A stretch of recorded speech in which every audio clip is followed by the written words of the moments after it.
روزے کا مقصد بھوک اور پیاس کاٹنا نہیں ہے، یہ کوئی خوراک بچاؤ مہم بھی نہیں ہے، بلکہ فرمایا وَشَهْرٌ يُزَادُ فِيهِ رِزْقُ الْمُؤْمِنِ، یہ مہینہ ایسا ہے جس میں مومن کا رزق بڑھ جاتا ہے، اس کا رزق زیادہ بڑھ جاتا ہے، تو یہ خرچہ کم نہیں ہوتا، اس میں تو خرچہ زیادہ ہوتا ہے، تو یہ اس لیے نہیں ہے۔ تو پھر مقصد کیا روزے کا؟ بھوک اور پیاس کا مقصد کیا ہے؟ تو ارشاد فرمایا لعلکم تتقون، اتقاء کا نور تمہیں نصیب ہو، تقوی کا نور نصیب ہو۔ اور تقوی کیا ہے؟ محتاط زندگی گزارنا، کوئی عمل اللہ اور اس کے رسول کے بتائے ہوئے احکام سے ہٹ کر نہ ہو، یہ تقوی ہے۔ دنیا میں رہتے ہوئے اس طرح زندگی گزاری جائے کہ دامن کہیں داغدار نہ ہونے۔ رہو دنیا میں، ترک دنیا کا نام دین نہیں ہے، یہ بات ذہن میں رکھے۔ ہمارا دین ترک دنیا کا درس نہیں دیتا، لیکن غرق دنیا سے بھی بچنے کی تلقین کرتا ہے۔ ترک دنیا بھی نہ کرو اور غرق دنیا بھی نہ ہو جاؤ۔ اب اس کو حاصل کیسے کیا جائے؟ اللہ نے قرآن میں کہا کہ میں روزے سے تمہیں تقویٰ دوں گا، نسخہ ہاتھ میں آ گیا۔ اب سوال یہ ہے کہ روزے سے تقویٰ کیسے ملتا ہے؟ صحیح حدیث میں ہے، بخاری ہے، اذا جاء رمضان سلسلت الشیاطین، جب ماہ سیام رمضان المبارک آتا ہے تو شیاطین جکڑ دیے جاتے ہیں۔ شیاطین جکڑ دیے گئے، تبھی تو مساجد کے دروازے کھل گئے، تبھی تو نماز کا رجحان پیدا ہوا، صدقہ و خیرات کے لیے لوگوں کے دلوں کے اندر مزید نرمی پیدا ہوئی۔ جو 5 نمازیں بھی نہیں پڑھتے تھے تراویح کے لیے بھی کھڑے نظر آتے ہیں۔ کیوں؟ شیطان بند گیا۔ لیکن کم تولا جا رہا ہے، کم ناپا جا رہا ہے، جھوٹ بولا جا رہا ہے، یہ کیوں؟ نفس موجود ہے۔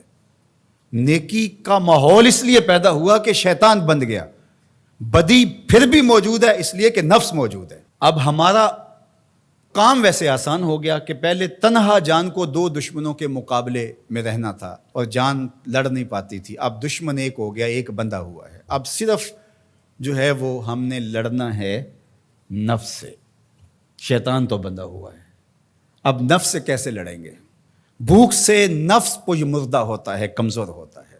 میرے اور آپ کے آقا و مولا حضور ختمی المرتبت صلی اللہ علیہ وآلہ وسلم نے ارشاد فرمایا یا معشر الشباب من استطاع منکم الباء فلیتزوج، اے جوانوں کے گروہ، تم میں سے جو نکاح کرنے کی طاقت رکھتا ہے دیر نہ کرے۔ اگر مالی استطاعت ہے، مناسب رشتہ مل گیا ہے تو دیر کاہے کی، نکاح کر لے۔ اور فرمایا اس لیے کہ نکاح نظروں کا بھی محافظ ہے اور تمہاری پارسائی کا بھی محافظ ہے۔ فَإِن لَّمْ يَسْتَطِعْ، اور اگر طاقت نہیں ہے، کسی وجہ سے نکاح نہیں ہو پا رہا، فَعَلَيْكُمْ بِالصَّوْمِ، تو کثرت کے ساتھ روزے رکھو۔ فَإِنَّهُ لَهُ وِجَاء، اس لیے کہ روزے قاطع شہوات ہیں، گناہوں سے بچانے کا بہترین ذریعہ ہے۔ تو بھوک نفس کی تہذیب کا بہترین ذریعہ ہے اور یہ روزے سے نصیب ہوتی ہے۔ دوسری چیز، ہر وقت بولتے جانا اور بولتے ہی رہنا۔ جو کثرت کے ساتھ بولتا ہے وہ غلطیاں بھی کثرت کے ساتھ کرتا ہے۔ خاموشی میں نجات رکھی گئی ہے۔ قیامت کے دن سب سے زیادہ لوگ جو پکڑے جائیں گے وہ زبان کی وجہ سے پکڑے جائیں گے۔ حضور نے زبان کو پکڑ کے کہا کہ لوگ اس کی وجہ سے پکڑے جائیں گے، اس لیے اپنے لہجوں کو کنٹرول کیجئے، اپنی زبان کو کنٹرول کیجئے۔ یہ تہذیب نفس کا بہترین ذریعہ ہے۔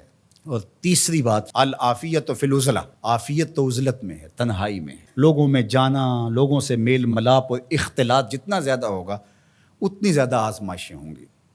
اس لیے جہاں تک ممکن ہو دینی ضرورت کے لیے آپ کو جانا پڑتا ہے، ضرور لوگوں سے ربط رکھیں، لیکن ربط پورا رکھیں، لیکن ربط بھی اچھے لوگوں کے ساتھ رکھیں۔ فرمایا تمہارا کھانا متقی کے علاوہ نہ کھائے کوئی، یعنی جس کی تم دعوت کرو وہ متقی ہو، پرہیزگار ہو۔ اچھے لوگوں کے ساتھ ربط رکھو، نیک لوگوں کی صحبت میں بیٹھو گے نیکی ملے گی، برے لوگوں کی صحبت کے ساتھ بیٹھو گے تو برائی ملے گی۔ تو آئیے میں اور آپ روزے کو اس کے آداب کی رعایت کے ساتھ رکھنے کا عزم کریں۔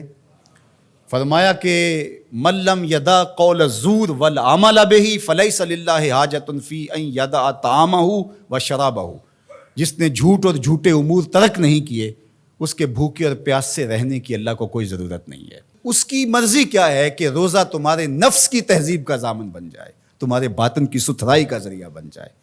تو اس لیے یہ نہیں کہ ماہ سیام آیا اور چلا گیا، کسی کی زندگی میں 40 رمضان گزر گئے، کسی کی زندگی میں 50 رمضان المبارک گزر گئے، لیکن جہاں کھڑا تھا وہیں کھڑا رہا اور پورا مہینہ روزے رکھے، تراویح پڑھی، لیکن اندر کی طرف توجہ ہی نہ دی۔ رمضان کے بعد جہاں کھڑا تھا پھر وہیں کھڑا ہو گیا آ کے، تو فائدہ کیا ہوا؟ اللہ اپنی پناہیں دے، امان دے، حفاظتوں کا حصار دے۔